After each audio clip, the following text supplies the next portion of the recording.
ला इलाहा इल्लल्लाह व अशहदु अन्ना मुहम्मदन अब्दुहु व रसूलुहु अऊज़ु बिल्लाहि मिनश शैतानिर रजीम बिस्मिल्लाहिर रहमानिर रहीम. This little session started off as being a short dars on the Quran some time ago, and we drifted into many topics, but it has proved useful. For example, we had a whole series on hadith and what hadith is and so on. And these days I'm going through a Ghalti Ka Azala and what different terms in that mean. I hope to finish that next week, and then we'll have 5 or 6 discussions on Khilafat, and then perhaps Kufr. And we were talking about last week, or week before actually, we were talking about two things, Zilli and Buruzi.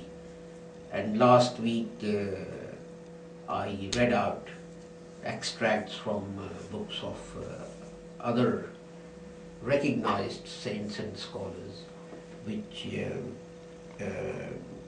define what Zill is and what Zilli Nubuwat is and what Zillillah is and so on and so forth. And this week I want to take a few minutes about the other term Hazrat Sahib has used, and which was Buruz. Now sometimes Buruz, which really you can say it's a reflection, but I'll give its definition later on.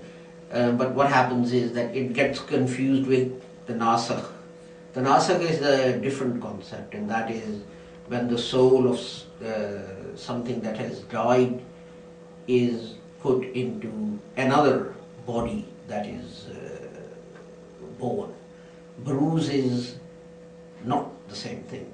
What Buruz is this. The best way, Hazrat Sahib explained this in this way, and he said if you take a piece of iron and you put it into the fire, then after a while that piece of iron will acquire all the qualities of that fire. Fire is red, that piece of iron becomes red.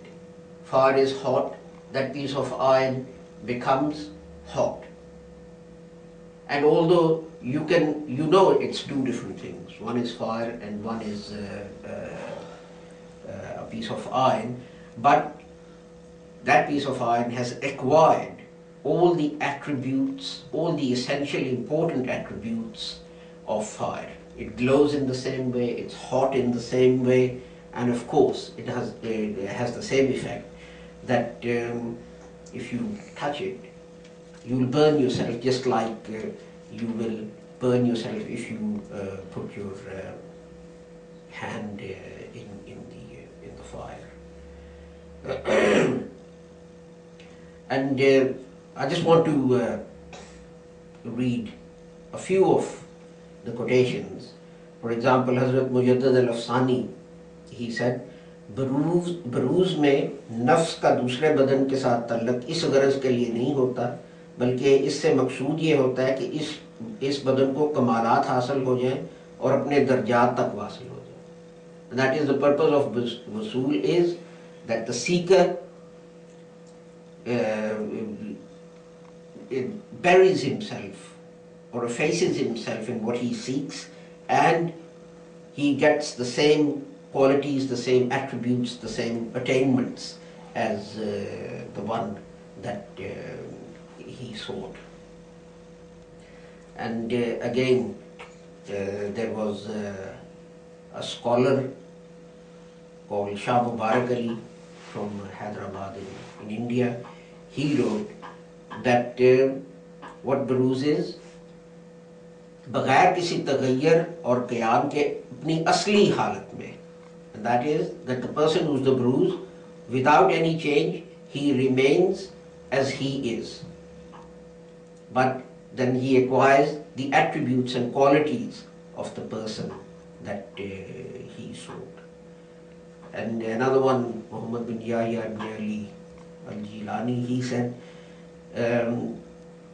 नूर नबी एक बहुत बड़ा आफताब था, जो एक वक्त मूसा की सूरत में जाहिर हुआ और कभी आदम की सूरत में, कभी आदम की सूरत में, इसको कामलों का बरूज कहते हैं.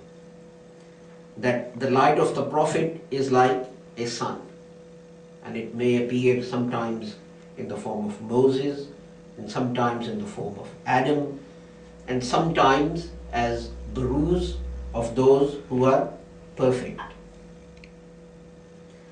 And similarly, Hazrat Shah Abdul Aziz, who was the son of Hazrat Shah Waliullah of India, and he says, Borough जिस पर सूफिया का इत्तफाक है.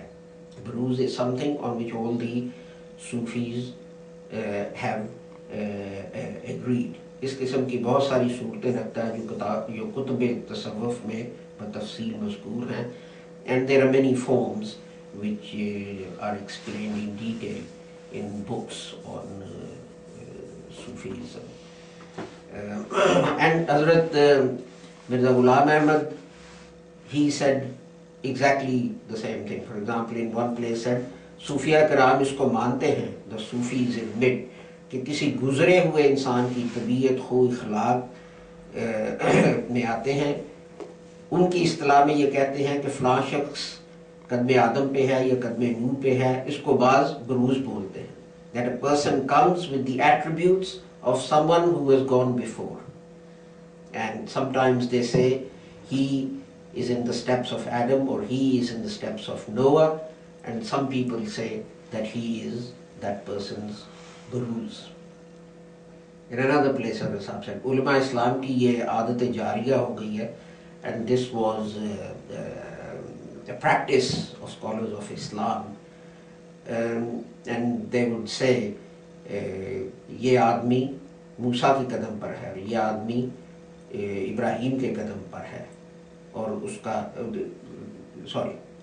their practice of scholars of Islam is that they also call Buroud step or qadam.